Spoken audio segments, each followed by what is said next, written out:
Mesdames, Messieurs, bonjour à toutes et à tous. Les djihadistes se signalent une fois de plus au Mali. Les 170 clients de l'hôtel Radisson à Bamako, l'objet d'une prise d'otage depuis ce matin. Une prise d'otage contrecarrée par l'assaut des forces spéciales maliennes. Le bilan provisoire fait état de 3 morts. La surdité est un fléau mondial qui prend d'inquiétantes proportions. C'est pourquoi les spécialistes en ORL se concertent à Ouagadougou pour avoir les moyens de lutter contre la maladie dans le cadre du congrès de la Société burkinabé d'ORL 5e édition. Une prise d'otage est en cours depuis ce matin à l'hôtel Radisson de Bamako. Les forces spéciales maliennes ont donné l'assaut aux environs de midi, libérant plus de 80 personnes. Les djihadistes avaient auparavant libéré toute personne qui aurait récité des versets du Coran. Quelques 170 personnes donc, ont été prises en otage dès le début de la matinée. Une bonne partie donc, a été libérée suite à l'intervention notamment des forces spéciales maliennes qui ont donné l'assaut contre les preneurs d'otages. Les autorités parlent néanmoins d'un premier bilan. Et hélas, il y aurait déjà 3 personnes tuées, des otages, mais aussi des blessés. Selon nos informations, le gardien de l'hôtel Radisson Blu aurait lui-même été abattu. Le nombre de terroristes, lui, reste toujours incertain, selon divers témoignages. Entre 2 et une dizaine de personnes ont pénétré dans l'établissement à bord d'une voiture. Ils étaient lourdement armés. La voiture était dotée d'une plaque diplomatique, ce qui a permis au conducteur de rentrer plus facilement dans l'établissement. Une fusillade a éclaté très rapidement. Et des blessés ont été enregistrés. Avant même l'intervention des forces spéciales maliennes, les preneurs d'otages ont laissé sortir des personnes à la condition qu'ils soient capables de réciter des versets du Coran. Et parmi les otages donc, figuraient notamment des militaires français. Nous reviendrons sur la suite de cet événement au cours de nos prochaines éditions.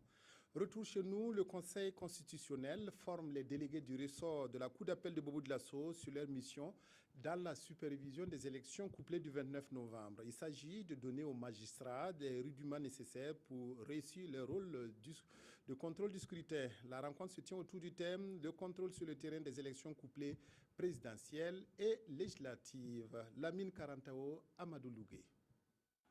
Tous des magistrats, ces délégués sont du ressort de la Cour d'appel de Bobo-Dioulasso. Leur tâche est immense, appuyer le Conseil constitutionnel à réussir la tenue des élections couplées du 29 novembre prochain. Le rôle du délégué du Conseil constitutionnel est bien particulier parce que sur le terrain, il peut donner des instructions, il peut dire ça ne va pas, il peut corriger les erreurs, il peut corriger les imperfections et donner des instructions pour que cela se fasse dans les bonnes conditions. Et si ça ne se fait pas, donc le rapport qui nous sera communiqué à la fin va nous permettre soit de statuer sur la manière dont le scrutin s'est déroulé et pourquoi pas même annuler le scrutin là où vraiment il y a des irrégularités vraiment flagrantes. Au nombre de 60, ces délégués seront repartis le jour du scrutin dans les différents bureaux de vote à travers le Burkina Faso et le Conseil constitutionnel compte sur leur détermination pour relever le défi. La présente session de formation vise à nous donner les rudiments nécessaires pour pouvoir superviser les élections le 29 novembre, les élections législatives et couplées, le 29 novembre, avec les résultats qui vont sortir des urnes, soit les résultats, soit effectivement la volonté populaire. Les thèmes qui seront abordés au cours de cette session de formation sont entre autres l'émission d'un vote démocratique, le contrôle pendant le déroulement du scrutin et les missions du Conseil constitutionnel en matière de contrôle et d'observation des élections nationales. La légende du géant Bamoy à Falaguntou comptait au Premier ministre lors de son séjour dans le Sahel. L'ancêtre fondateur de cette localité était un grand résistant qui mesurait, selon la légende, 16 mètres. Yacouba Isaac Zida s'est replongé dans l'histoire de cet homme hors du commun et de l'héritage qu'il a laissé à sa descendance.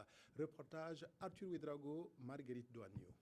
Il mesurait, nous dit-on, une dizaine de mètres. Et au-delà du mythe, c'est l'héritage laissé par l'ancêtre de ce village qui retient l'attention de Yacouba Isaac Zida. C'est vrai qu'on entendait cette histoire, mais racontée par des petits-fils de ce géant-là. Cette histoire est beaucoup plus proche de la réalité. On sent qu'elle a été racontée avec un certain sentiment qui nous a rapprochés davantage de ce qui a été vécu ici au XVIe siècle. Nous avons été donc héritiers d'une histoire formidable, des hommes qui se sont battus contre la nature, contre d'autres hommes qui ont fait face à l'adversité, qui n'ont jamais reculé. Comment est-ce que nous pouvons être des descendants des hommes aussi valeureux, des hommes aussi vaillants, et puis nous-mêmes, en tout cas, faiblir face à l'adversité. Et l'héritage de Bamoy semble la chose la mieux partagée par sa lignée. C'est donc sans surprise que l'on apprend que l'un des descendants de ce grand résistant fait partie du gouvernement de transition en la personne de Sadou Maïga, ministre en charge de l'environnement. Des populations restées dignes ici, malgré la rudesse de la nature, et qui devraient bientôt bénéficier d'infrastructures de développement, promesse du chef du gouvernement. La 18e conférence annuelle des services du Trésor s'est ouverte hier autour du thème « Le rôle du Trésor public dans la gestion financière et comptable des missions diplomatiques et consulaires ». La conférence va examiner le rôle du Trésor public dans l'exécution des opérations budgétaires et de trésorerie. L'objectif est d'assurer l'efficacité dans le fonctionnement des missions diplomatiques et consulaires. Sarah Toussi, c'est Hervé Kaboré. La question de la gestion financière et comptable des missions diplomatiques et consulaires du Burkina est sur la table des échanges à la 18e conférence annuelle des services du Trésor, KST, à travers l'examen des difficultés liées à l'exécution des opérations budgétaires, à la trésorerie et à la gestion comptable. Les acteurs du Trésor public veulent rendre efficace le fonctionnement des ambassades et des consulats généraux. Il s'agira dans cette conférence introductive de faire un diagnostic et de donner des pistes de réflexion pour que les différents conférenciers puissent réfléchir et faire des recommandations allant dans le sens justement de l'efficacité dans la gestion des missions diplomatiques et consulaires. Cette conférence annuelle doit relever le défi de la nécessité de concilier la rareté des ressources financières et la volonté de renforcer les actions diplomatiques de notre pays. Il ne s'agit pas d'alléger pour fragiliser, mais il s'agit d'alléger tout en maintenant donc l'efficacité dans la préservation de l'intégrité des données publiques. Les conclusions de cette 18e KST doivent donc servir à accompagner efficacement les 41 missions diplomatiques et consulaires fonctionnant dans le monde pour un rayonnement du Burkina Faso à l'étranger. Le 5e congrès de la Société burkinabé d'ORL se tient à Ouagadougou. Les préoccupations des spécialistes de l'ORL seront abordées au cours de 72 heures. Les participants vont également se pencher sur les maladies de la gorge, le cancer et la surdité. La surdité, fléau mondial, a une journée mondiale qui lui est dédiée. Roger Kam, Bouma, Ernest Nébier. La Société burkinabé d'ORL tient son 5e congrès à Ouagadougou.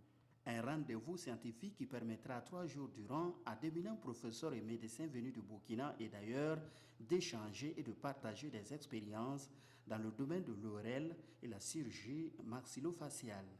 Ils vont aussi se pencher sur les maladies de la gorge. Il y aura également les maladies maxillofaciales, c'est-à-dire les maladies qui concernent la face, les muscles et les os de la face et du cou. Et nous allons également réfléchir sur l'allergie en ORL et sur la surdité qui est un fléau mondial. Ce 5e congrès de la Société burkinabé d'ORL qui se tient conjointement avec la Journée mondiale de la surdité est également une occasion pour les chercheurs dans le domaine de l'ORL de valoriser et de rendre publics les résultats de leurs travaux. Le ministre de la Santé dit attendre avec beaucoup d'attention du congrès des recommandations pertinentes pour l'amélioration de la qualité des soins dans le domaine de l'ORL au Burkina. Des acteurs œuvrant pour la promotion de la femme et du genre sont en atelier pour valider 2 documents. Ces documents entrent dans la mise en œuvre de la politique nationale genre adoptée en 2009. Il s'agit pour les participants de faire le bilan de la mise en œuvre du premier plan d'action opérationnel pour la période 2011-2013. Issa Kafando, Mounira Kéré. 2 documents seront validés au cours de cette session. Il s'agit du rapport provisoire d'évaluation du plan d'action opérationnel 2011-2013 et celui de 2016-2018. Des documents qui sont déjà considérés comme des référentiels pour les acteurs intervenant en faveur de l'égalité entre hommes et femmes. La mise en place dans les départements ministériels de cellules genre et l'existence également de plans d'action donc pour la promotion du genre au niveau des départements ministériels et institutions. Nous avons également l'instauration d'un cadre de concertation de tous les acteurs. Donc tous ces éléments sont des acquis donc, au titre donc, de ce plan d'action 2011-2013. La mise en œuvre des plans d'action opérationnels se fait avec l'ensemble des acteurs du développement national et avec le concours des partenaires techniques et financiers. La problématique, il y a de cela quelques années, n'était pas suffisamment bien compris par les populations déjà. Donc ce travail d'information pour plus d'égalité, d'équité entre les hommes et les femmes est une réalité. Toutes les actions, disons, qui sont engagées aujourd'hui permettront à terme de contribuer à la vision même de cette politique nationale genre. Ces acteurs œuvrant pour la promotion de la femme et du genre sont invités à faire des propositions à même de permettre au Burkina de disposer d'un rapport fiable pour une mise en œuvre plus efficace de la politique nationale genre. La Foire internationale du livre de Ouagadougou, Philo, s'ouvre la semaine prochaine. Cette 13e édition qui fait la part belle aux opérateurs nationaux du livre se déroule en pleine campagne électorale, ce qui fait dire à ses organisateurs qu'elle ne manquera pas de piquant. Roger Kam, Zalissa Sanfo. Du 26 au 29 novembre 2015, la 13e édition de la Foire internationale du livre de Ouagadougou ouvre ses portes au public dans l'enceinte du CIAO. C'est une édition qui coïncide avec les élections législatives et présidentielles. Et pour les organisateurs, c'est une belle coïncidence qui va profiter à tous. La philo pourrait être également, je l'ai dit, une opportunité pour la campagne électorale, puisque les idées politiques circulent dans les livres. Et nous pensons également qu'au cours de la philo, les hommes politiques pourront venir présenter leurs idées politiques à travers les livres qu'ils ont publiés. En 13 éditions, la fête du livre a grandi. Et cette année, 2 innovations majeures. Le premier niveau, c'est l'organisation de l'espace enfant. Cette année, nous avons tissé un partenariat avec des spécialistes qui vont animer justement l'espace enfant pendant toute la durée de la foire. Cette animation pourrait peut-être donner le goût de lire justement aux enfants. La deuxième innovation, c'est l'institution du prix littéraire de la philo, qui est un prix qui concerne justement le livre déjà édité. Place des opérateurs nationaux du livre dans l'organisation de la philo. Voilà qui va susciter les débats. De ces débats devrait naître un projet qui ferait en sorte que le ministère de la Culture cède sa place au privé dans l'organisation de la philo. Sport, la Fédération burkinabé de football lance cet après-midi le championnat national de football de première division. Lancement depuis Waïguia dans le Yatenga. Avant d'entamer cette nouvelle saison, un état des lieux des mesures prises par la FVF a été rappelé hier en conférence de presse. Jérôme Tiendrebeo.